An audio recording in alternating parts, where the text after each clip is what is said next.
No matter how hard you try, you can shooby-dooby-dum, but I can't stay through. And there's something to do. You go right that you leave me. It's your side to believe me. They're not enough, just shooby-doo. No matter what I do. Do you believe? What's going on, guys? Welcome to the podcast. We are here in week 6, coronavirus epidemic 2020. We have survived. Today, we only have 2. The other 2 did not make it. Did not make the epidemic. They're done. No, I'm kidding. They're still alive. They're just going to make it tonight. I got my buddy Robert Tucci in the call. What's going on, brother? How's it going? And I'd like to thank those guys who continue to listen. You know who you are. Corey Harpin, your number one listener. You're still the number one listener. You listen to every single podcast without a fail. I appreciate it. You're getting a T-shirt, my friend. We got Evan Baxter. We got Bruce Last. All these people that probably don't want me to put their last names in there. But it's okay. Nobody listens to this. It's all right. You know what? We appreciate you guys. We have our sponsors to thank. If it wasn't for them, we would still be doing this podcast because, it's really not that expensive to do. But thank you guys. I appreciate it. We got Alpaca Chicken. If you guys want some chicken in the Raleigh-Durham area, go to Alpaca. They got some of the best chicken you ever had in your mouth. It'll melt, and it'll give you a sexual-like experience. Then, we have, if you want to buy things on eBay, Blue Betsy Boutique, go to eBay and search for Blue Betsy Boutique. You'll be able to see what's going on there. There's a lot of good stuff in there. And last but not least, Nation Homes. Thank you, guys. Thank you for supporting the podcast. If you need something done in your house, whether it's a remodeling or renovation or just any kind of home project, feel free to reach out to Nation Homes in the Raleigh-Durham area. With that said, let's get started. So we are here on week 6, Tucci. I have not left my house. I'm starting to slightly lose my mind. I've been playing a lot of video games. I've been doing a lot of work. Man, I thought you lost your mind a couple weeks ago. So I can't imagine what it's like right now. I was pretending then. This is the real deal. I'm actually losing it now. But it's so weird because... Let me ask you something. How have your dreams been recently? For me, it's been the same. That's not something... Is that something that has been changing for you? Yeah, I've been having these really vivid dreams and just really bizarre, far out there dreams. Well, I can tell you why, though. What? You're not going to like it. So I've heard this before from a number of different people, different sources with the same outcome. I just don't know if you want me to share this, but it has to do with the discontinuing of a particular thing that you were doing in the past that you're no longer doing. It tends to instigate the vivid dreams. This is something that I've heard from multiple different sources. So it could be that, or it could be that you're stressed out with the coronavirus. That's been a long time, man. That's been a long time. I wonder, though. Yeah, but it might be. So what do you think is happening then? Do you think you're going to sleep all stressed out because of what's happening? Do you stress out about what's going on right now?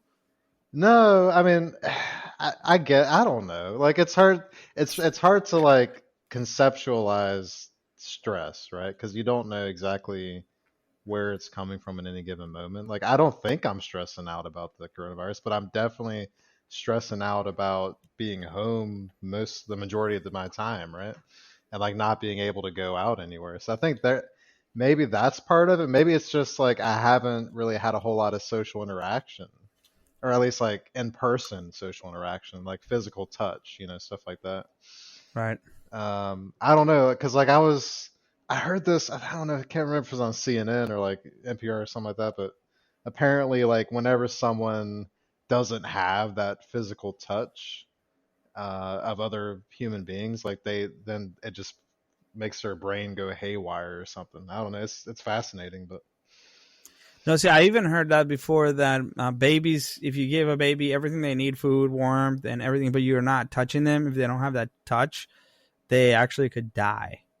Um, so yeah, we're definitely social creatures, and this is weird. But for me, it hasn't been that bad because we still. Well, I mean, for me, it's a little bit different because I have my wife and my kid here, but you're alone in your house, pretty much, right? For the I most mean, I don't part, mean yeah. to say it like that, but Well, no, it's true. it, Like I'm a single guy, like so like I'm most of the time like yeah, it's just me here, so I don't. And I guess that's part of it, right? So like I haven't really talked to any of my other single friends to like figure out if it's going on with them or not, but it's just it's interesting. I think because like I used to have pretty vivid dreams like in high school, like pre-high school, and then it just kind of leveled off after that where I didn't really dream. I mean, I still dreamed, but not like that much. But now it's like really intense. So, so tell me one of the latest ones if you can share. Is it crazy? oh Like man, I can't even see that's the thing, like you never remember your dreams when you wake up. that's true. I think in one of them I was being chased by a vampire or something. Like it was more like a nightmare type thing. But that could be like that could be like symbolism for the coronavirus because like the virus came from bats, right? And so Damn, vampires you're deep, bro. turn into yeah, I mean vampires turn into bats, and I guess I don't know. I guess you could kind of maybe it is a coronavirus, man. Maybe I'm just like freaked out to die from the coronavirus. What do you think? So here's the thing about it that's interesting, right? Like it's bad enough where we're all at home and it is like historical times in which they essentially shut everything down, but it's not heavy enough for me to think that I could die from it, right? And even before the podcast, we talked a bit, and you were saying I'm cautious, but I'm not worried that this is going to take me out. And I think that seems to be the general consensus, right? So this is a major inconvenience, but it still doesn't feel like a life-threatening experience, right? It feels more like a socio-economic distress, like, oh man, like I'm stressed out about what's going to happen with the economy. I'm stressed out what's going to happen with my job. I'm stressed out with this and that. But is it really stressing you out that you're going to die? I really don't feel like a lot of people are, even though it's not necessarily true, because I think it wipes out young and old. Well, mostly the old people, but it does wipe out the young as well, right? So maybe a lot of these fears are like subconscious, right? Like, because I'm not actively afraid of what's happening. It feels like really weird times, but I'm not afraid for my life, right? Would you agree with that? It's kind of like, Yeah, I mean, I well, like I told you, like if it's a coronavirus that's gonna take me out, like so be it. Like at that point, it was gonna be something anyway. So, you you know, say that, but then when you're like, when you get it, when they give you like, here's your results for COVID-19, you have it, and you're like, oh shit, oh and yeah, you're like, your booty hole getting all tight. oh no, like And I don't mean to diminish the disease at all. It is a huge problem, and people should pay attention to it and follow social distancing and all that. But what I'm trying to get at is like I can't go around for the next couple years of my life just like living in terror and fear, So I'm willing to do that for the next couple months, but we need to like have a process in place to transition out of this complete social isolation. Um, and I don't mean like what Donald Trump and the Republicans have in mind, where we just all of a sudden open up in the next week or two, like because that's not going to be good for anybody. But I think there's a way. Germany's figured it out. South Korea's figured it out. China's figured it out. We just need to have a way to kind of when we level off the cases to there then transition into kind of like a cautious like opening up of the world of the social world, the economic world, everything. So that's my opinion on it.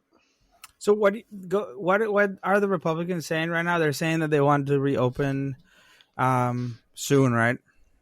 Yeah, I mean, and people will say, "Oh, it's not all the Republicans." Like, "Oh yeah, the Ohio governor, Mike DeWine, like he's trying to keep everything closed down." No, it is the Republicans. So here's, Donald Trump is the leader of the Republican Party, and he's the one that pretty much establishes the platform for what they're trying to do. And what he's out there saying right now is we need to immediately open up the economy. Like I guarantee you, if it wasn't for Anthony Fauci and Dr. Birx, who are kind of like the two front people for the coronavirus response for the federal government, if it were not for them, Trump would have already opened the economy, right? But what he's trying to do is discredit the impact of the virus and also like what's going to happen if we open up the economy. Like he's trying to discredit that there's going to be, a resurgence of the virus, a second curve, stuff like that. But also he's actively trying to discredit and also not help with testing, which is the most important thing to open up the economy, because you need to know who has the antibodies to fight off the virus, but also who's already infected, you know? And that way you can kind of make a smart decision about, okay, who can return to work, if there's like a higher level position, like a government position, like who can be around certain people. But Trump is just out there saying, "Oh, it's not my responsibility. Like it's the governor's responsibility. They need to be the ones to go out there and get the testing kits and all of that." When in reality, these testing kits are coming from international sources, and it's really the federal government's prerogative to help the states and facilitate the transfer of those testing kits from overseas to the states. So I don't know, that's a very long-winded response, but that's in a nutshell what his position is right now. It's essentially, I really don't think this virus is that big of a deal. We need to reopen the economy ASAP, and we need to do it while not testing that many people. Yeah, I think that is obvious to me that this guy cares about like either money or re-election. That he's got a second thing. Like he doesn't really want to. He's not known for talking to like doctors or scientists, right? So, I mean, I'm looking over some of his like latest tweets, right? And to me, they're pretty like obvious what he's trying to do. I'm trying to find it. Coming back, country star. So, for example, 13 hours ago, he tweeted. Donald Trump said, "States are safely coming back. Our country is starting to open for all business, all caps. Like open for business again. Special care is and always will be given to our beloved seniors, except, and then on parentheses, except me. Their lives will be better than ever. We love you all." So he's like trying to find ways around. So he knows that the minute. So to me, this is a very calculative message, right? Because that's something that he's really good at. So like he's saying we're gonna open, and he keeps on saying safely. Put in the words that he thinks are important in capital letters. Like a lot of people are sick of being at home, so even you, right? Like open for business, it just like jumps out, right? Yeah. And then the biggest response to that is people are going to die, which, that's why, and it's typically all the older people are going to die. So he's trying to say, like, we're going to reopen and we're going to take care of this people. But those don't go together because you can't open and take care of them. There's no vaccination. There's no other way to prevent them from getting sick other than social distancing. Right. So that's the problem with him. He's not backed up by facts. But also, like, how long can we go without opening the country, right? Or without having certain businesses go back? Like, we're not going to be able to sustain this for much longer. Or how long can we sustain it for? Well, I mean, I don't think anyone knows the answer to that. But at the same time, what we're doing right now, no matter how long we can sustain that, we definitely cannot sustain the virus wiping out a significant portion of the country, like in terms of getting sick, and not just dying, but also getting sick, which that's the real risk that we're running if we open up too quickly. So that's why I'm saying, like, I think by June or July, like we can probably start reopening a lot of places, but definitely not this month and definitely not in May, I don't think. But we like let's use this time to establish a plan and put it in place where we can slowly start building up to a reopening. And then also when we do reopen, what are going to be kind of like the ground rules, like who, like, is there going to be a 6 foot social distancing rule? Like, are we going to be able to have concerts? Are we going to be able to have sporting events? Is the NCAA ever going to come back again? Like, how are we going to do this that in a way that makes sense and that also mitigates the risk for another catastrophe to happen? Because that's the ultimate thing, right? Everything that we're doing right now sucks and it hurts the economy too. But that is for a reason. It's because we don't want to cause more damage than what we're doing right now. And if I really do think that if we were to open too quickly, that would cause so much more damage than if we were just to wait even a month or two longer. So, Right. It just the idea of reopening, it does, you can't help but to think like this is a separate reason. Like, all right, if we're focusing on the real problem, which is keeping people from dying and getting sick, there's no reason to reopen. Like, zero reasons to reopen. The only reason to reopen would be for other reasons, right? Like some businesses are closing, re-election, the way it is affecting the oil prices, for example. So yeah, dude, that's crazy. I don't know what to think, but if anybody's listening to this a few years from now, or even if we're listening to this from a few years from now, I could tell you like it's scary times, but it's like mundane times at the same time. It's not like we're under war, under attack.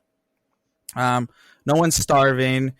No one that I know is like dying yet, at least, but it's just sort of like you're just sitting stagnant, right? And it's just a weird feeling. And like, most of the worries come from, am I going to keep my job? Is my job going to continue to happen? What's going to happen to, like what's going to happen to the economy in the future? That seems to be like the biggest concerns. No one's really concerned about dying, I don't think. I don't know. We'll have to wait and see, but I really don't trust the way that is being handled by the president of this country. So I wonder, what the fuck did North Korea, and what was the other? Oh, and Germany do? Are they reopened already? South Korea, yeah. Yeah. So, so yeah, Germany's actually has already started their phased reopening, and at least from what I recall, they got their first case way later than we got our first case. So, but the reason that they're able to do that is because they've been testing people, and they have a whole national program to test everybody in the country for specifically for the antibodies, which is those things in your immune system that show up after you get a disease, and that's what fights off a future infection. So that's what they're testing everybody for, just to see who already has the antibodies. And that's smart, because that allows you to know who can go out there in the open and not have to worry about, well, hopefully not have to worry about a reinfection. So, South Korea, very similar. They were smarter though at the beginning, where they actively like investigated each case and who they were around, who they infected, and then completely closed off those individuals. So rather than like have it spiral out of control, they were quick to quarantine the individuals who were early, contractors of the disease. So, well, and I heard too is because they had some sort of disease that happened before, right, or some shit that happened before, and they were somewhat aware, or they had taken precautions and things like that. Oh yeah, so that's from the SARS epidemic. Well, it wasn't really an epidemic, but it was. So SARS is another coronavirus that I'm sure for people in our age group. Remember, it was back in like 2002, 2003. Um, that was a much deadlier disease. So that killed, I think, about a third of the people that got it. I may be mixing that up with MERS, but it was definitely a more deadly disease. And what so the effect was, people took it more seriously, a lot more seriously than the coronavirus. And what happened was they eventually, early on, completely stopped the transmission of it. And so South Korea was one of those countries that had some cases of SARS. And so they took what they learned during that experience and applied it to the coronavirus. And, it really worked out well for them. I mean, they didn't have a whole lot of cases this year at all. So That's fucking awesome. We should just do whatever they do and just be done with it. But it's not as simple as that, right? I mean, dude, I went out to UPS, so I've been really good, man. I've been like not going out at all. Like I don't even go to the grocery store. I order everything. But it's not been hitting me emotionally that bad because I have my family here, and I like to play video games, and I stay. I'm actually working full time as if I was working at the office just from home. So I'm pretty much doing the same things that I normally do. I still go and exercise and whatnot. So it's really hasn't been fucking with my head as much as it probably is fucking with somebody that would be by himself. Like I was talking to this guy on the computer the other day, and he is in Minnesota or something, on a video game, and he's like, "Yeah, dude, it's crazy because I have roommates, so I work in my room and I sleep in my room. So that right there, that specific thing of working in your room and sleeping in the same room that you're working, that's mind fucking, right? That right there, that'll fuck you up. Just like get up, go. It's like sort of like some jail, like some imprisonment, something. You see what I'm saying? Like that, yeah, not having that free thing. I can't imagine that. I mean, and it's been what, 6 weeks already, something. I mean, probably more for him. Well, okay. So my question is, why can't he like go out there and socialize with his roommates? No, he can, but he's working, right? Well, I mean, I didn't get into it. I talked to the guy for like 30 minutes on a computer, but if I'm envisioning the situation, it's like, well, first off, it's really hard to be in the same house with your significant other. Even harder with somebody that's like roommate that is not necessarily somebody that you can, you tolerate them, but you're not like, you don't want to be around them all the time, I would assume, right?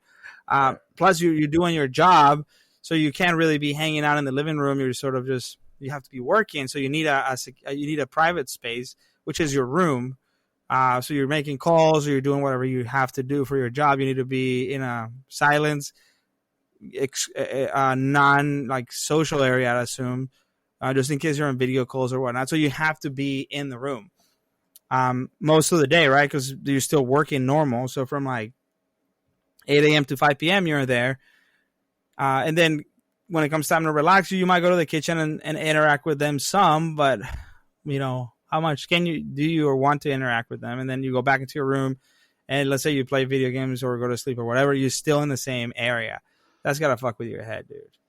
Yeah. I mean, it's been hard for me, and like I live in I cannot complain because I have a 3-bedroom townhome, and like I can at least have the luxury of being able to go downstairs every day, work, and then go upstairs and sleep. So Right, it gives you a um, bit of a separation, just that, I think.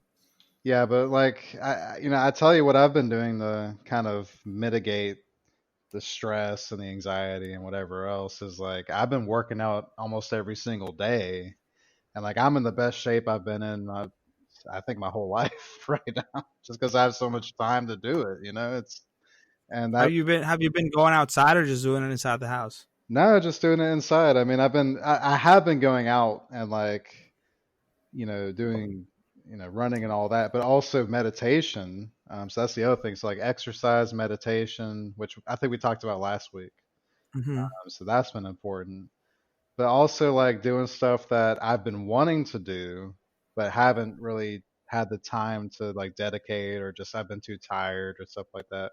It's like I've been reading a lot more now, and then I'm I'm buying a cello, and I'm gonna start learning to play that. So um, it's yeah, I mean it's a good time to do the things that you've always wanted to do, but you just haven't had the time to do it. I think. Yeah, that's the positive side of this, right? Is that there is. I mean, I was joking around with a friend today, like if my job, like my job can be entirely done through the computer, but let's say I worked in a job in which you couldn't, right? I would be home still, and I wouldn't be able to work at all.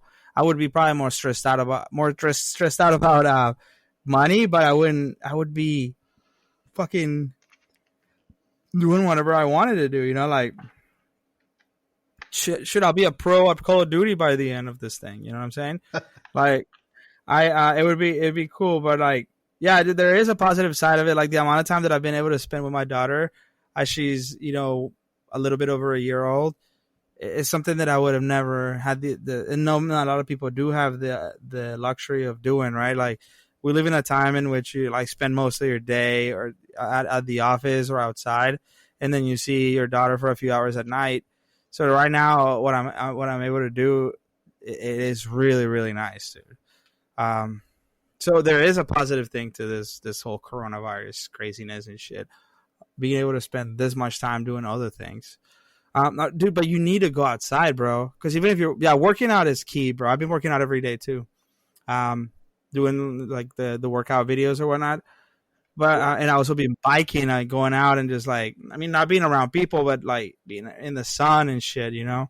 Because if you're at home all day, Yeah.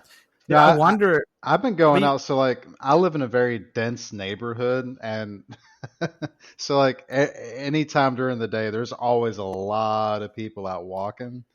Oh, So really? instead of like going out there and joining with that, what I've been doing is just kind of driving around like the Morrisville, Cary, Raleigh area and finding really interesting places. For example, like office complexes or like warehouses that are out in the middle of nowhere that have like a lot of wooded areas and all that. And they're completely abandoned now because no one's working. Oh, So that's awesome. so like it'll be just me in this like 50,000 square foot field. And like all I do is like I'll sit there, I'll collect myself, I'll meditate for like 30, 40 minutes. And then I'll just get up and start like running or walking or just enjoying the surroundings. And that's been huge because like You've that, been yeah, go ahead. so you meditate and then you get up and start running and shit. Yeah, because like it clears your mind. Uh, That's a crazy, crazy picture to see. Like, I imagine you're like going home and say, now that you start running. Like, are you in workout clothes at this point, or? oh, of course, yeah. Oh, okay, But like, that's awesome, dude. yeah, because like it's my one time during the day to get out there and like enjoy nature. So I'm gonna like where normally you'd probably go out there to just meditate or just run, but like for me that's like okay, I better get it all in at the same time because I can't really go out and run in my neighborhood with everybody around. Or I at least don't want to do that because I'd feel really bad if I infected anybody. And like I do not have the coronavirus that I know of, but I do go in grocery shops, so I'm trying to minimize contact as much as possible. Well, dude, I went to UPS because I bought a bike because we've been biking and it's been really nice. So we bought a bike online, which came out like a piece of shit.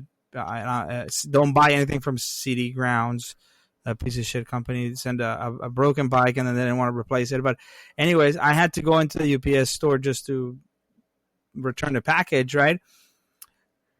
And I was shocked at the amount of people who are out there just living normal lives, dude. Like it's next to a Walmart and it was packed, dude, and people were just fucking buying mulch and whatever, man. Like no one's like really trying to socially distance, and it's like, yeah, we're socially distancing unless I have to go buy mulch. Is that how we're approaching this? Which is why I think this is gonna go on for way longer than we expect. This shit is gonna go on until at least September and even the end of the year. Well, that's what We're really gonna. bugs me is like, people if they just followed the guidelines and did what they were asking, then we could open up everything much earlier than how we're trending right now. So, I, all these protests that are out there, in downtown Raleigh and Ohio and all these other states that have lockdowns, Michigan. Oh yeah, there's protesting happening in downtown Raleigh and all over the country. Basically, wanted to reopen, but are they denying the fact that COVID-19 is there's a bunch of like typically very right wing like country people. I don't know how you want to describe them. They're like out there saying this is bullshit. We should reopen the country, like trying to like undermine the fact that there is a I understand where they're coming from. I understand it, but it doesn't make it correct, right? That is not an accurate frame of mind to be in. And it's unfortunate because they can't see that. Because all they're hearing is this propaganda and bullshit from the president and the right-wing media, Fox News, Sean Hannity, Glenn Beck, Rush Limbaugh, all these talking heads, right-wing talking heads saying, oh yeah, the lockdowns are just to suppress your rights. It's the left wing trying to diminish Donald Trump and make sure he loses the presidential election, blah, blah, blah, blah, blah. And Donald Trump is just feeding into that every day during his news conferences, news briefings. And it's causing this furor among his supporters when in reality, what we need to be doing is understanding that this virus, there is a way to make it go away, but it's not by, flagrantly denying the the recommendations that the government is saying we need to follow. So if people keep doing that and just disregarding everything that they're saying needs to be done, then I am fearful that what's going to happen is, it may not be this summer, but definitely during the fall, there's going to be a huge resurgence of coronavirus cases, and then we're going to have to do another lockdown again. So, if that happens, then that's going to be right around the time of the election. And, who knows what's going to happen when that Pandora's box is opened, Yeah, I think that it's very, very, very possible that we have an extension of Donald Trump's presidency based on not being able to properly have elections. And I don't know if this has ever happened before, but I can see that being a thing. Like, hey, we can't have a new president because we are not able to properly. Because here's what would happen, right? They would first the idea of online voting would come up, which would be very, very much rejected by particularly the Republicans that would hate that idea because more people would be able to vote, and they're going to say that is fake or whatever. And then they would just try to discuss the fact that it would happen to gather a bunch of people into a room to vote, and then it would just kind of be like, no, you know what? Never mind. There's gonna be. I don't know if that has ever happened in history, or if there's something in place for that. But I bet you it's going to happen. This guy's presidency is going to get extended because of that.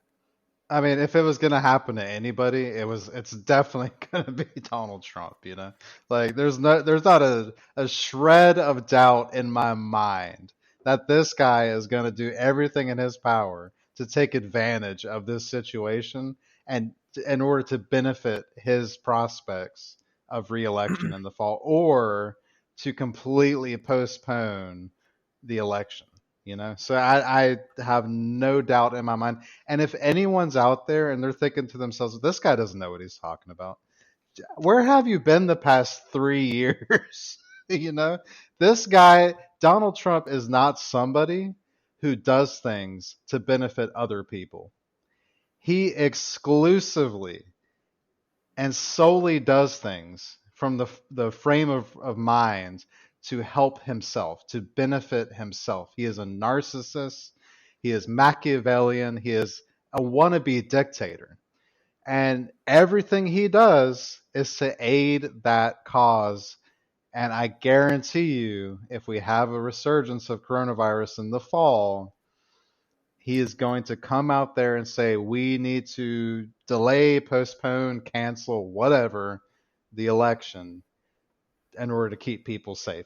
And just pay attention to what he's doing right now, because he's trying to open everything up way quicker than it needs to. Now, I don't know what his Oh motivation. shit! Are you saying that he's trying to open things quicker because he knows it's gonna spread, and then that way I he's like, mean, "Ooh, that would be look, fucking crazy." I didn't even think of that, dude. I look. don't know, man. That's a little. You think so? Like, I mean, damn, dude. would you really put it past him though? That would take a conscious, basically a conscious sabotage. Like, okay, because the first thought is the guy is so focused on getting reelected that he's seeing this issue as an obstacle, so he doesn't want to really listen to scientists, so he just wants to go over, Oh, right? So that's the number one thing. he's But all no, but consumed by it. It's every fiber of his being no, but is what? consumed No, by but listen, wanting the listen. But reelection. Yeah. what you're saying now is he is actually listening to the scientists, understanding the science behind it, and then using that science to manipulate his reelection. That's a completely different thing. You understand that, right? So one of them is just like he's just being a stubborn dickhead, and the other one is like almost like an evil plan that would actually cost American lives, or just lives in general, to be like, I know, basically like calculative, like, all right, I know that if we open up now, it'll make it worse, and it'll make it go into Oh, November. I look. I don't think this So, dude's an evil genius or anything. I because think that would be fucked up, dude. But here's yeah, what I I mean, think. Here's what I think has happened. I think he has listened to Anthony Fauci and Deborah Birx and all of these other scientists out there who are saying, "Hey, if you open up too quickly, there's going to be a huge resurgence in the fall." I think he's heard that and he's thought to himself, "Okay, but how does that negatively impact me?" right. So what you're saying is like he knows that it will positively impact him if it goes until November. Right. I think he's made that value judgment. I think he has heard the advice of those scientists and he's consciously thought to himself, okay, but that doesn't really benefit me if we continue to close socially distance and close the economy. It doesn't benefit me. And then But it's over in November. But I don't think so. I think it's more like he's worried about he doesn't think that it's gonna run until November. He honestly doesn't think like that. So he's trying to boost the economy and seem as a good guy, and he doesn't really understand how many people are gonna die. well, I don't here, think he's calculating like that. I used to think like that. I used to think this guy's not that smart. He's just out there saying all this shit that he doesn't even know what it means. But I think I'm not saying he's an evil genius, but he definitely knows a whole lot more than he's letting on. And he's able to say this stuff in a way that frenzies his base of support, right? So he knows just the right things to say in a simple way to have 30 to 40% of the country follow his every word. He's mastered that. Yeah, with And Twitter. absolutely. So he's smart in that sense, right? And he's also smart. You can say I wouldn't use that word, but uh, definitely demented in a way where he perceives every single thing in such a way of whether it benefits him or not, right? And like that, you can't deny that. It's anything anyone says to him. You look at these press briefings. For every reporter who asks him a question, if it even has a hint of something that will negatively impact him, he attacks the reporter, right? So everything that this man hears is perceived in a lens that either helps him or hurts him. So I don't think it's that far of a stretch to say that once he heard that if we open up sooner, then there's going to be a resurgence in the fall. I don't think it's that far of a stretch to say that this man thought to himself, that wouldn't be such a bad thing because then we can cancel the election. I seriously don't think that that's so far out there to say. I just something like that would, to me, what makes it really hard to swallow is that the idea that he would fucking know that people are gonna die. So essentially, he's like, because it's a huge difference from an idiot that thinks that he truly believes that this is not that big of a deal, that people need to chill, and thinks that we can take care of the senior citizens, we can somehow do different things and protect them, like where he honestly, like, almost naively thinks that it can be done. And then there's a difference from somebody that actually understands and does it anyways and knows that those people are gonna die. You see what I'm saying? Yeah, but And then again, that, if he actually cared about people dying, then he would have been ramping up the testing kits and sending them out to the states who need it. This is not a president who cares about citizens or their but lives. you think that he's actively making that connection? I don't think he is, dude. That's the thing.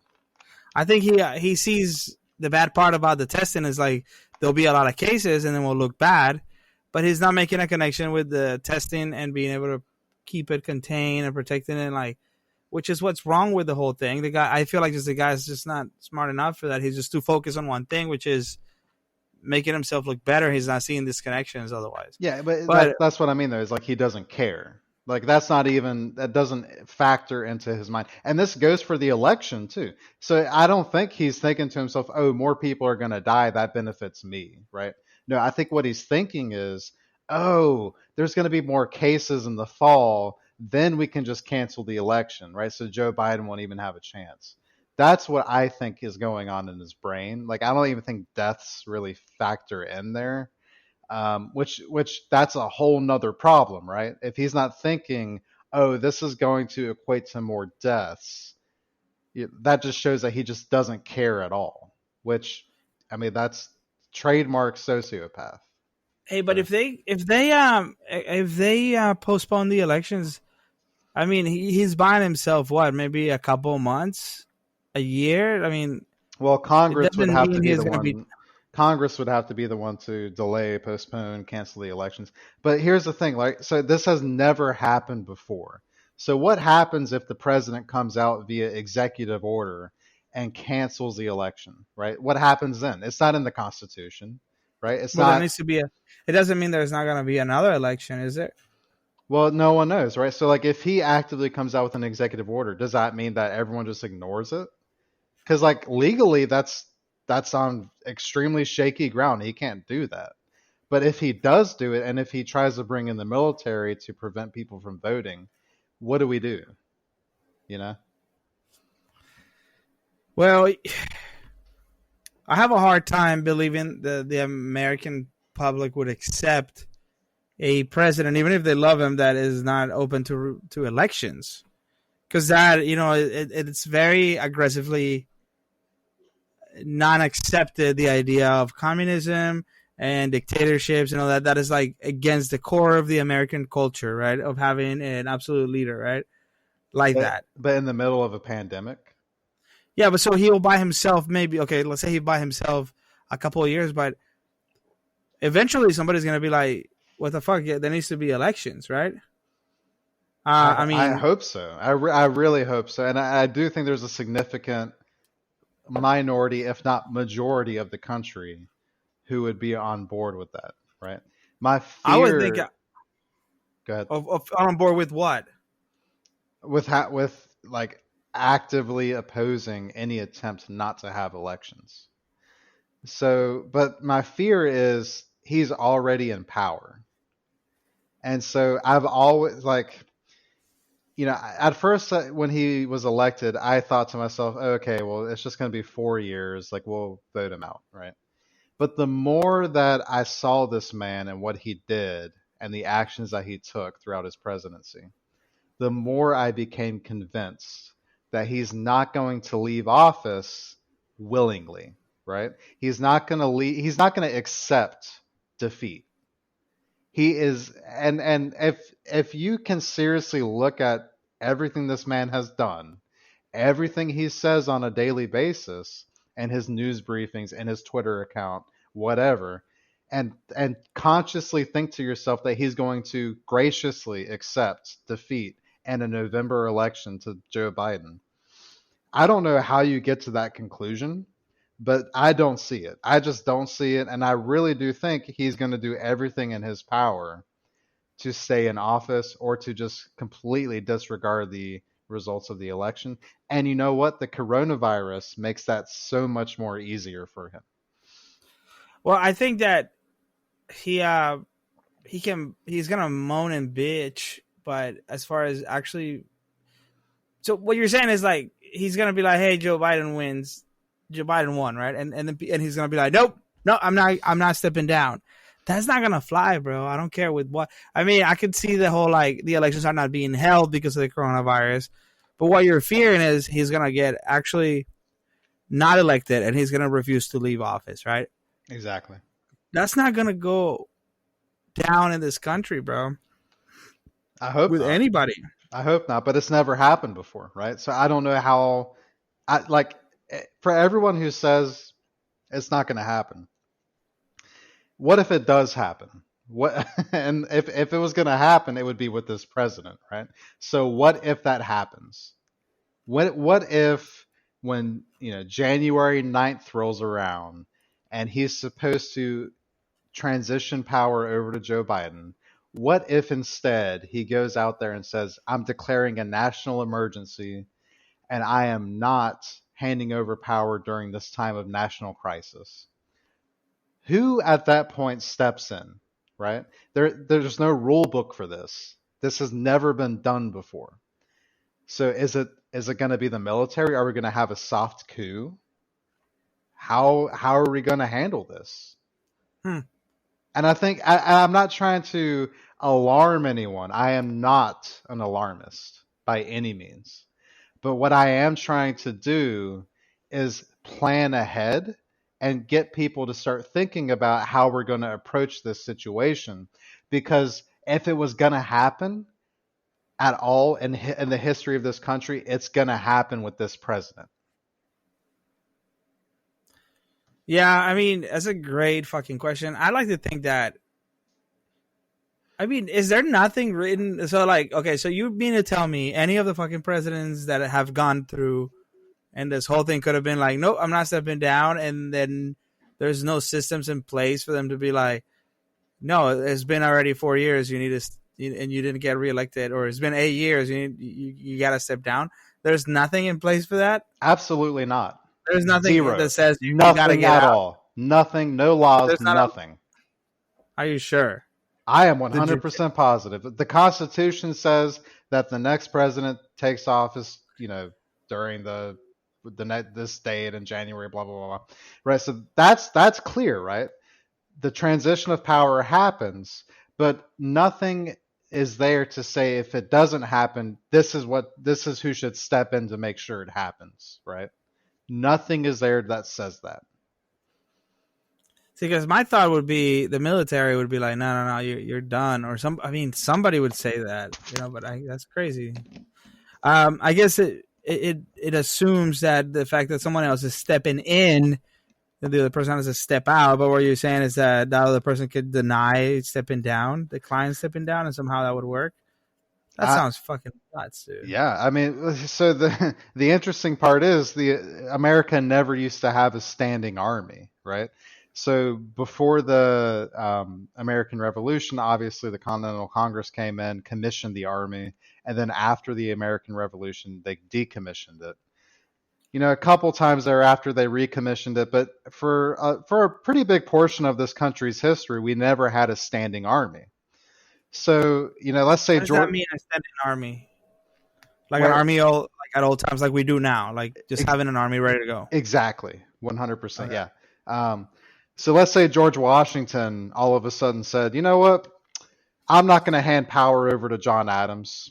I'm just going to stay in office and be, president, king of this country until I die.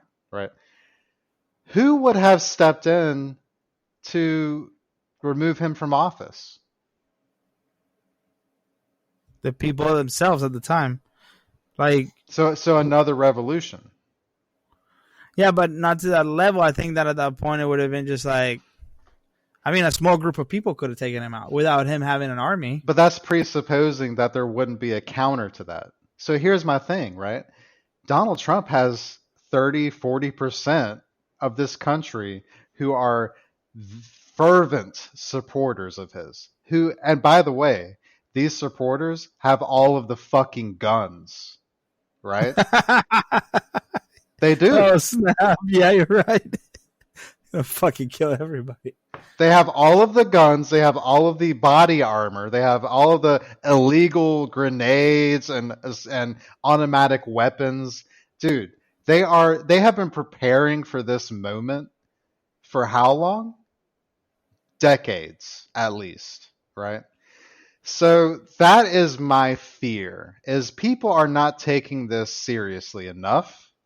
And I have never been an alarmist. And you know me. Like, I have always been calm, always been cool and collected. But it amazes me that people think that this man is just going to accept defeat and step down. I do not see that from Donald Trump at all. And I really do think we need to start thinking about what is going to be the response.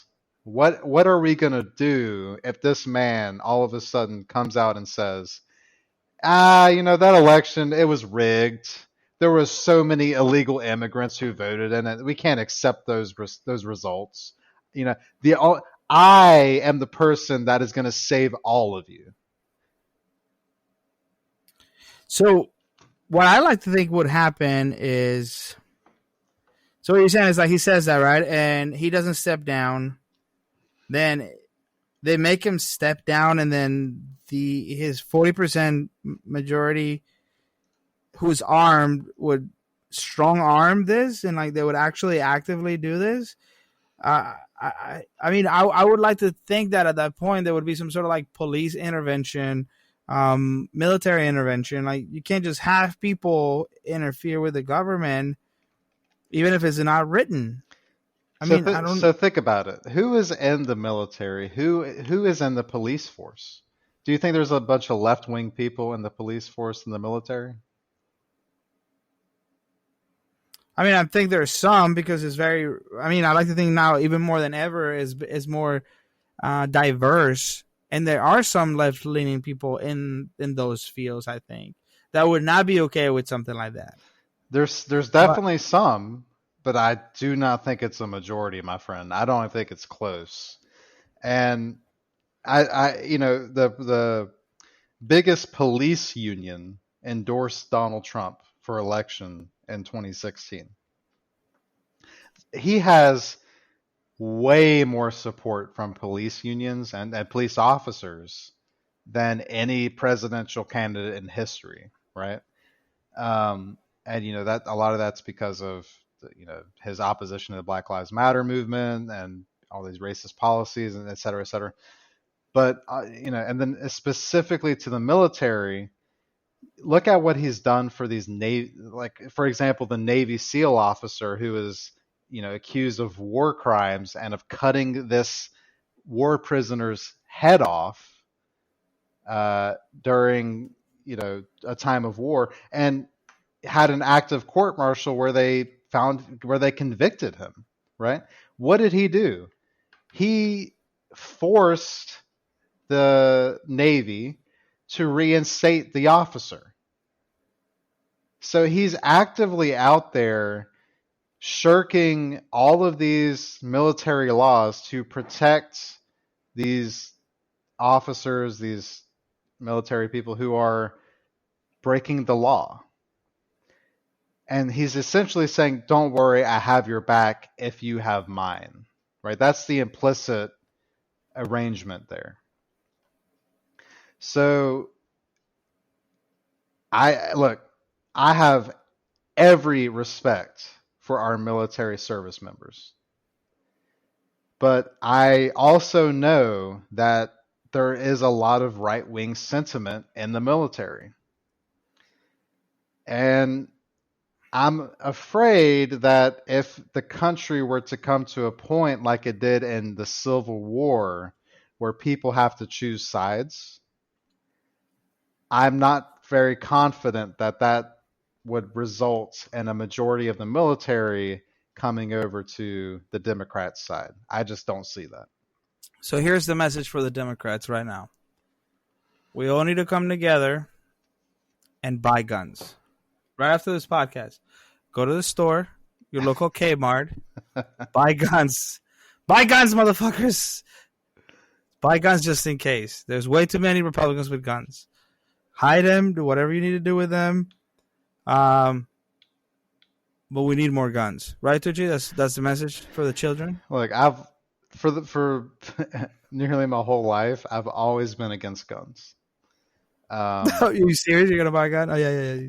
Go ahead. I was kind of kidding, but go ahead, bro. We have a Second Amendment apparently that just allows individuals to buy whatever the fuck they want. So, you know what? If it's gonna be the right wing radicals that are buying up all these guns and threatening to use them against the left wing communists and socialists, absolutely, I will do whatever I need to do to protect myself, my family against such radical ideas. I have no problem doing that. Now that's not. Go ahead. So you sound like a Trump supporter. No, I'm kidding, dude.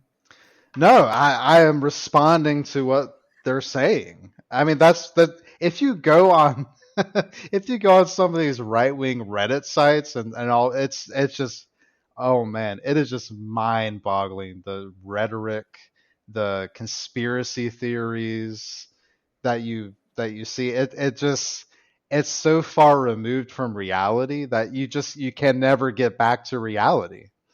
And that's the scary thing, because these people are buying, for example, like that in the hotel in the Monterey Bay or whatever it's called in Las Vegas, the guy that shot at that whole group of people at the country music concert, right? Mm-hmm. These are the types of weapons that these people have with the bump stocks, and they're able to shoot, ungodly amounts of rounds per minute into open crowds and kill massive amounts of people. And I don't want to cause fear or alarm in anybody, but this is the type of rhetoric that's out there. I am not like making this up at all. Like, go on Reddit. So you're comparing. So do we know that guy was a like? Oh no, we don't know that for sure. But I'm saying like the type of weapons that are available. So you're saying if it came down to, protecting Donald Trump's presidency. So just to oversimplify what we're talking about would be, there's a potential that Donald Trump doesn't step down, and it could come down to the amount of citizens owning guns that support him, and them having this fully automatic weapons and what they would do, right? See, dude, but here's the thing: that would take an incredible amount of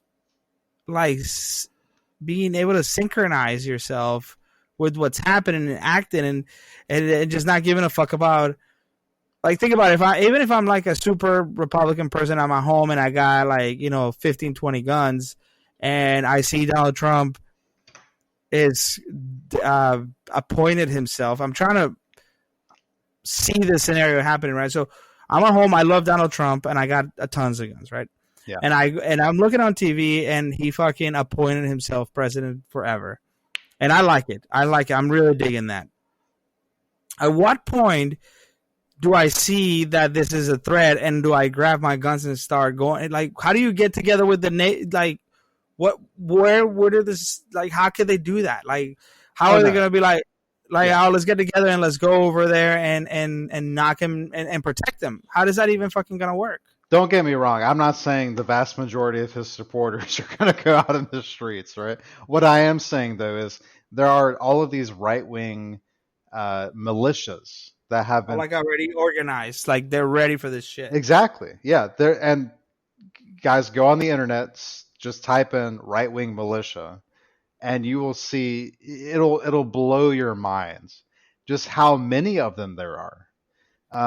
And they're predominantly in the South. But they are established organizations militant organizations that are pretty much at the ready to step in whenever Donald Trump says the order, right? And that's not me saying that. That is them saying that. through Reddit, through these online messaging boards, 4chan, 8chan, etc. Um, and that's what scares me, right? Like I'm not worried about the 30-40% of the nation that are his supporters. What I'm worried about are the disproportionate number of civilian militant, militias that support him, and also his level of support in the police forces and military organizations in the country. Um, so what I'm thinking in my head is, okay, let's say he comes out and says, I'm not leaving office. Well, if the Democrats try and respond to that by trying to remove him, I think it might cause a civil war, and I'm not sure how well we will fare in a civil war, you know? Yeah, I could see that, but I wonder. Okay, so if it causes a civil war, do you think it would be like straight up like what you would think? I mean, it would be if the military and the police are on one side, and there's no civil war, dude. We're done. That's it. We're just gonna be doing whatever they do. There's not gonna be a civil war. Oh yeah, if they're all on the side of the law and they do what's right, there is no civil war. Well, maybe there's going to be some skirmishes, some conflict, but it won't be a huge, full scale, conflict. I mean, there'd be no contest because yeah, the majority of left leaning people do not own weapons. I particularly don't own a weapon. I've been thinking about buying one, and then I'm so flip floppy. I really wanted to buy a weapon, then I just kind of fell off of it. I was like, I don't want to spend the money on it. That's what it comes down to me, bro. Like, I think the idea of owning a weapon for security and safety is not that outrageous. Obviously, for what you're saying, it's not that crazy, right? But it's just I don't want to go spend fucking $500, dude. That's a shit ton of money for me. I could buy like a computer part or something that I actually want and like that I'm gonna use. Like I never ever gonna use the fucking thing. Like I don't really like it. It would have to be like an extreme situation. But that's when you need it, right? Like you don't buy a fire extinguisher when the fucking fire's already happened and you already have it, right? So you would have a fire. But if a fire extinguisher was $500, you probably wouldn't have one, right? I don't know. It just seems so expensive. I wish they had. Here's a business idea: moderately priced weapons for Democrats.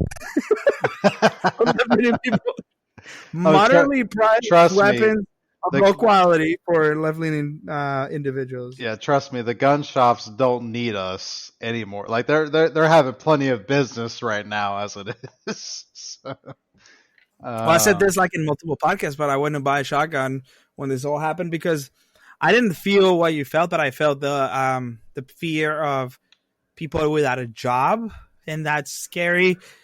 Given that I've been in a time in my life in which I was paycheck to paycheck and going multiple weeks without paycheck. Like if I worked in a restaurant right now, I mean, I didn't take into consideration the fact that you can collect unemployment, but if I'm not taking a paycheck for even a couple of weeks, I would have been struggling hard, dude. So I was thinking like break-ins and crime was gonna increase. So I wanted a weapon, and I went to buy one, and it was the ones that you can buy because you can go into a place and buy a shotgun without much of anything. Just make sure you don't have any active criminal record.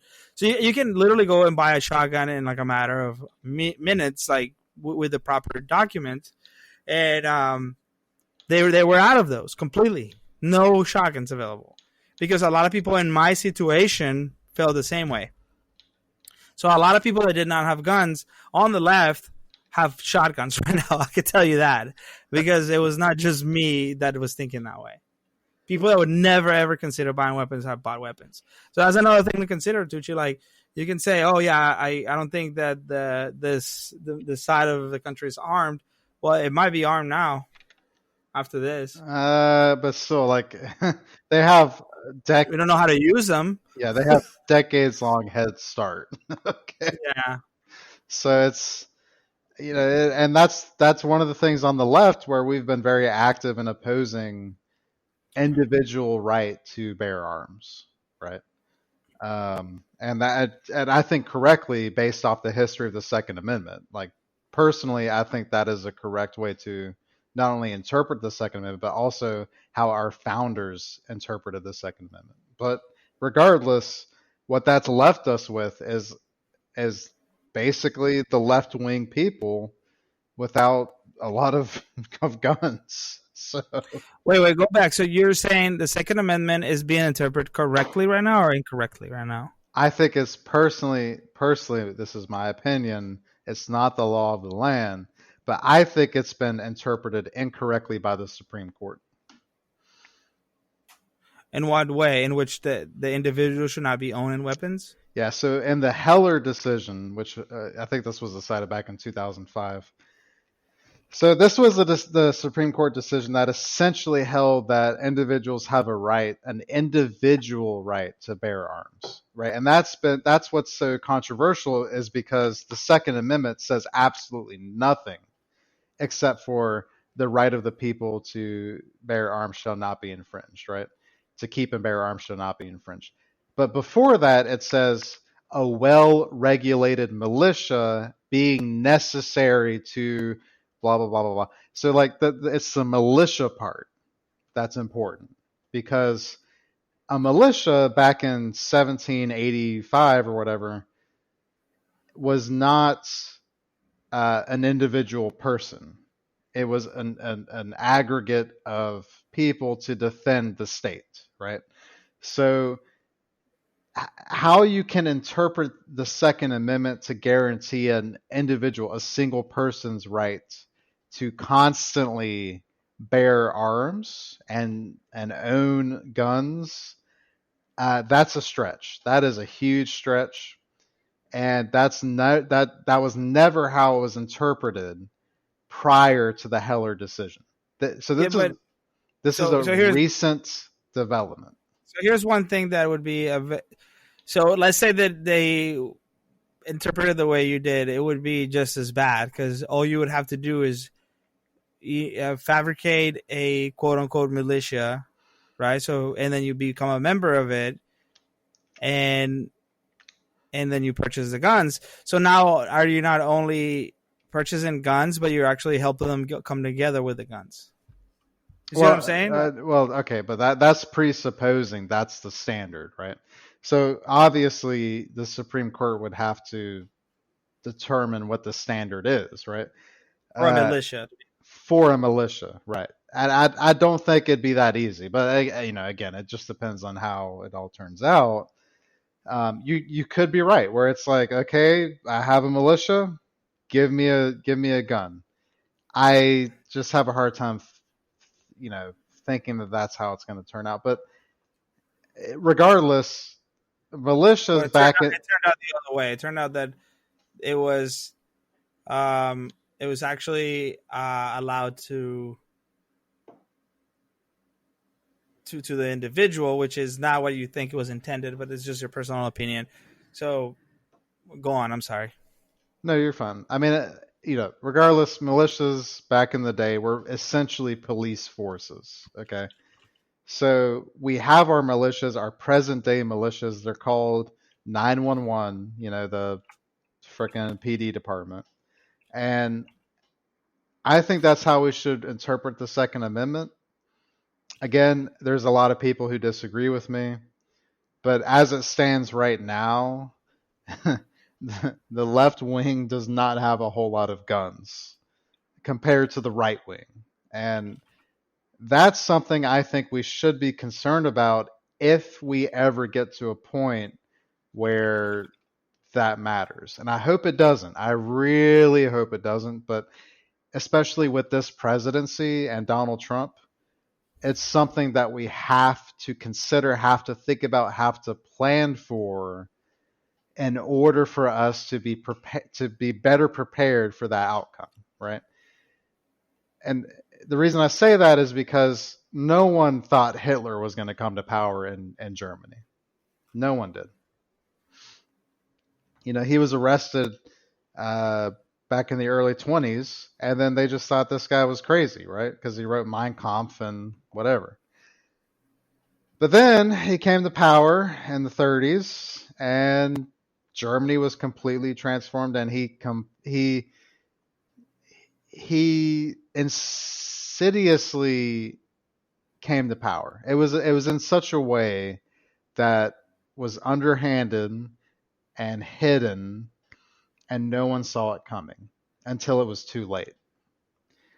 And that's what I think we need to start preparing for is, okay, we have these 4-year election cycles for the president, but what happens if Donald Trump does what he's always acted, if he acts within his character, and if he follows through with what he's always done before and acts in his own best interests? Like, what if that happens after the election?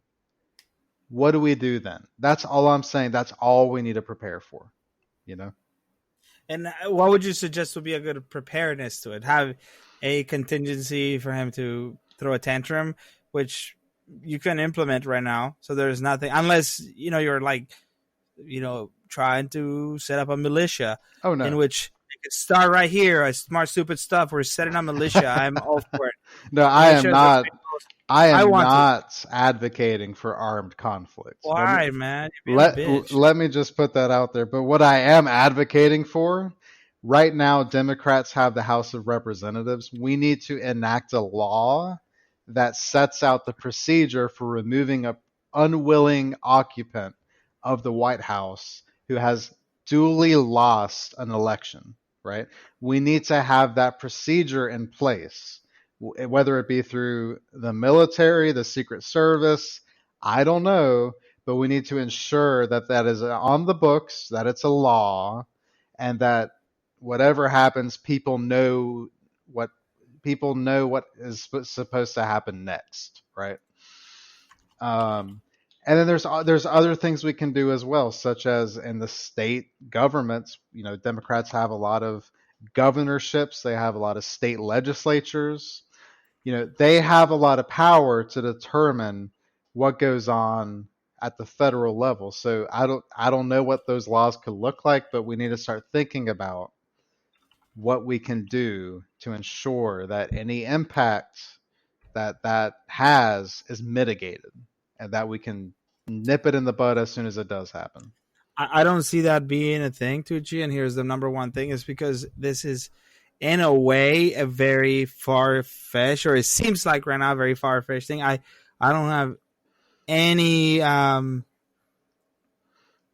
inclination to think that this would be something in their minds or something that would pass right now, before this election even. This is something that you could consider a conspiracy theory of the left, if you think about it. So, do you see anything like that passing? No. I mean, it's a noble idea, and that is probably very valid, but I don't see any legislation or any government, any local governor coming up with a contingency plan for this right now. What it would have to actually happen for then to be something in place. Oh, without a doubt. Yeah. I get that. I mean, this is not something that I think is going to happen. I wish it would happen, right? Because look at everything this man has done. Like, how can you imagine him acting in any different way?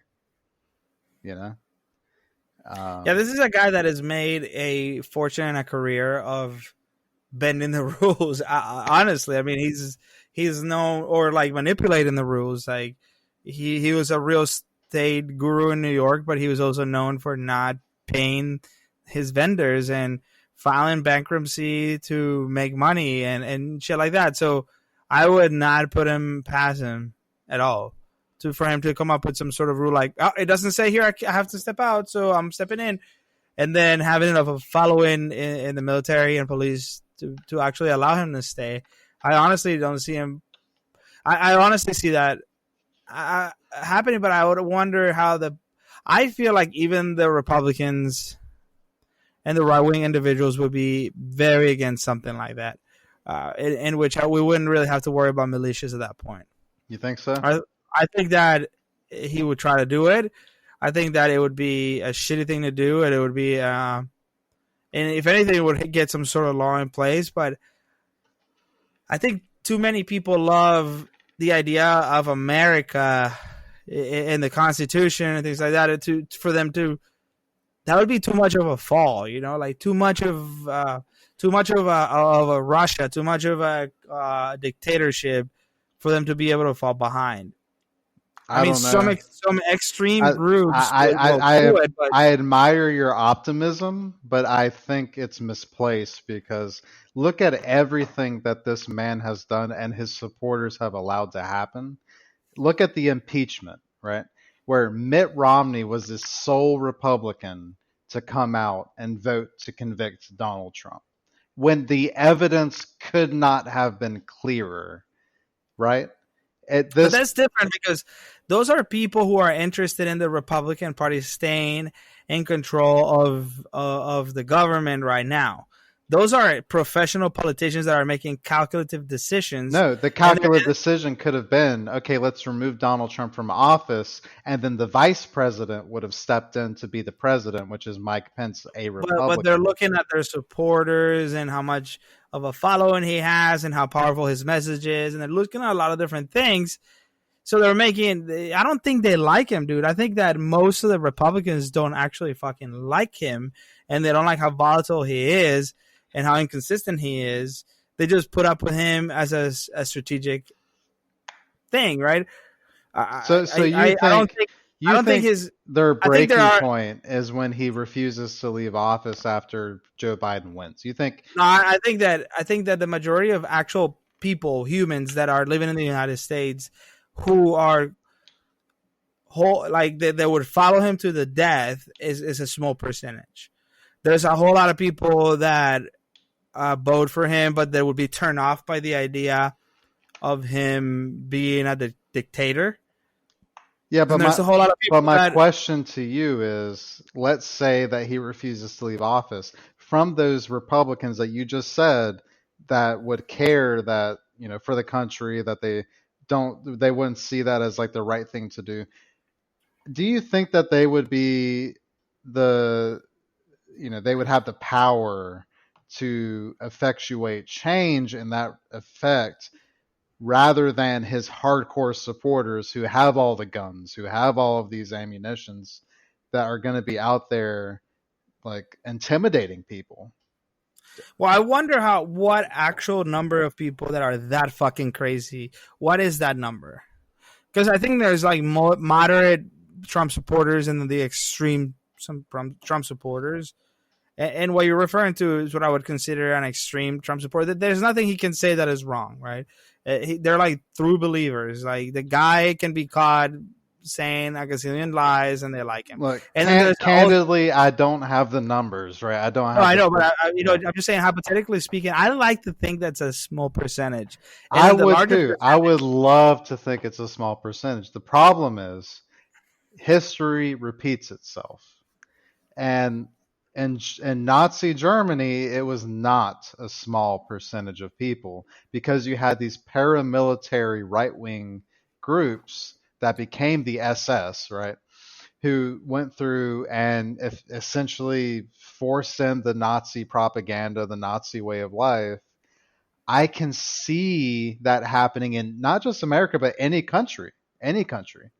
America is not special. America is not unique.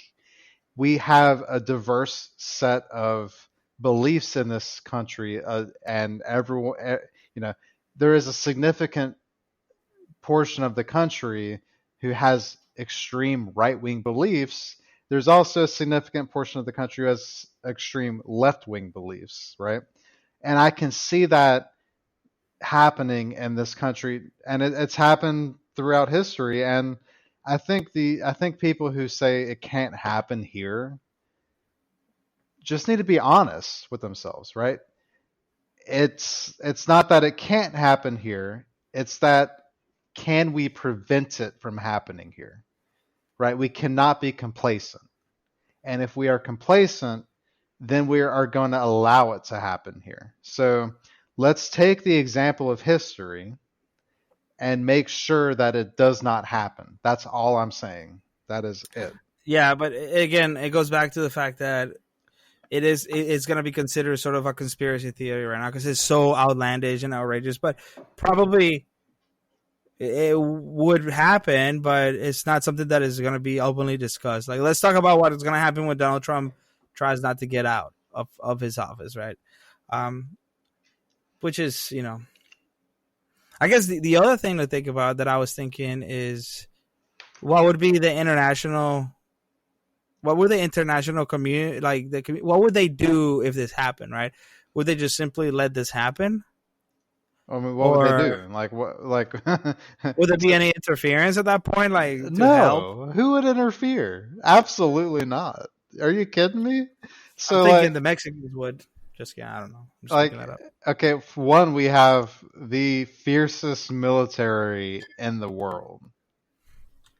So and the only country that might step up is Russia, and they're definitely not going to step up because Vladimir Putin is a right-wing radical who loves Donald Trump, right? So he's never going to do anything. And I would never want foreign influence to come into our country, right? So like this is a uniquely American problem that we have. Donald Trump is a narcissist. He is a wannabe dictator. He is the orange nightmare to all of us. Okay. And what we need to do, and I know he's been around for a long time, and we've just kind of become numb and disassociated from his antics and what he does on a daily basis. But if you objectively sit there and just analyze and look at what this man does, it should terrify you because he is the president of the United States. And as it stands right now, the president has a lot of power. And I am not confident that Donald Trump has the willpower, the wherewithal, and the tact to be able to accept defeat in a duly held election in this country. I just do not have that confidence in that man at all. Well, and again, I like to think that he is going to understand as much of his that this is just the way it works. Well, first off, I let's talk about whether you think he's going to be not elected. Do you think Joe Biden has an actual chance to win? That's a whole nother issue. Yeah, because we're actually talking about a problem that may not ever be a thing because we're talking about how strong his following is, how dedicated they are, and how united they are, and then we have a Democratic Party that does not have a what I would consider a solid candidate, and how that's going to affect it, and how can we? That would be an easier thing to do that rather than institute. That institute law that would say how do we remove a guy that doesn't want to get off. A more realistic thing is how do we make this candidate stronger, right? Which I personally, I know very little, so I'm a good representation of the average American, but I don't think that Joe Biden is a strong candidate. I think he's just kind of like a goofy old guy that's a little bit spacey. And if you're gonna change my mind off of that, what are the things that need to be done? Like, how do we portray this guy as somebody that's a powerful, strong leader? Because I'm not feeling it right now. You see what I'm saying? Well, look, I don't think you're ever going to be able to project Joe Biden as a powerful, strong leader, right? He is a compassionate individual, an empathetic individual. And I don't think that's inconsistent with being an effective leader. So I think that's the distinction we need to make. But regardless of the optics of that, the election is going to come down to how people feel, right? And the coronavirus pandemic has caused a lot of anxiety, a lot of fear, a lot of discontent with the government. Now, I don't know if that's going to translate to Donald Trump, because he so far has been pretty effective in avoiding those feelings that are those negative feelings associated with the government, right? Even though he is the government, that's what blows my mind. But looking at his poll numbers, they've started to drop. They're going down. So that gives me some hope. But I don't know. It's still very early. It's April. We have until November. Hopefully in November we're going to have an election. And it all just depends on how this whole thing shakes out, right? So like if we open up pretty early and there's a resurgence of the coronavirus, the economy is probably going to tank again. Who knows what's going to happen with the stock market now, because we are in a recession. I don't know if we're going to be able to immediately pick back up and, the stock market's going to go back up once we do reopen. I don't know, right? I don't know how the economy is going to react to that. So, back in the 1992 election, George Bush Sr. said, it's the economy, stupid. Well, it kind of is, I think, to a certain extent right now. It is the economy and how people feel about their jobs, their well-being, their ability to pay for stuff for their families. A lot of people don't, like you said, like you keep telling me, Martin, a lot of people don't follow politics. They just don't know what's going on, right? Yes, what's in front of their faces. That's the only thing that drives them. Yeah. And this general idea and this general message, which Donald Trump is very good at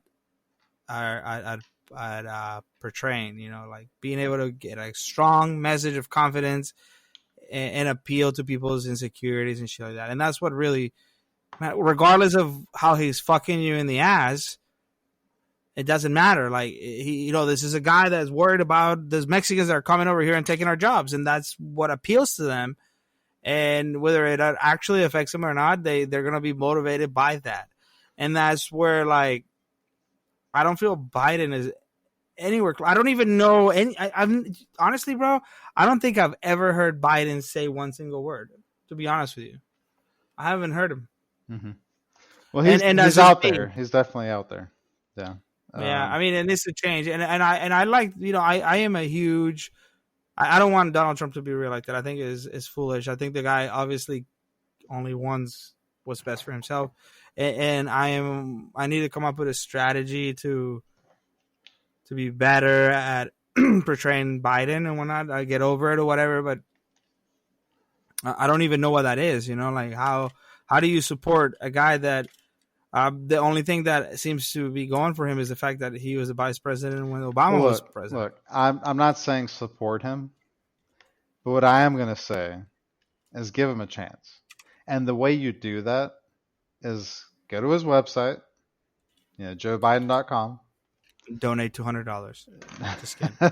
No, and just like read about him, watch some videos, and just form an opinion about him based off of what you see, not what other people tell you. He needs to go to the Joe Rogan Experience, like right now. Okay. Honestly, bro, if he did, it would help, but whatever. I mean, like, dude, it doesn't matter, right? So, like, Joe Rogan, so what? Yeah. No, it would help, bro. I'm telling you. I don't, like, it. I understand. Talk to these people. Talk to these people. I understand it would help. I know you're close to their people, man. Talk to them. Look, here's the thing, right? Just give them a chance. Just go there, research, and it's not going to take that long. It's going to take maybe an hour or two, right? And then you're going to be able to form a solid opinion about Joe Biden. The important thing, though, is do not get the information from other people. Get it straight from Joe Biden. That's the kind of shit the pyramid scheme people tell you when they want you to get their pyramid scheme, and they're like, don't go to Google and Google pyramid scheme. Just go to the fucking website that I'm telling you, go to the Amway website and look at our shit. We got our articles up there. Don't Google it. Just go. You see what I'm saying? Like I'm not trying to be an asshole, but that right there is a huge red flag about fucking Joe Biden, dude. He needs to be better. That's not what I meant. Okay, you can listen to other people, but let them be objective sources rather than fucking Joe Rogan or like. Yeah, because I mean Joe Rogan. You get what I'm saying? Like they're never gonna have.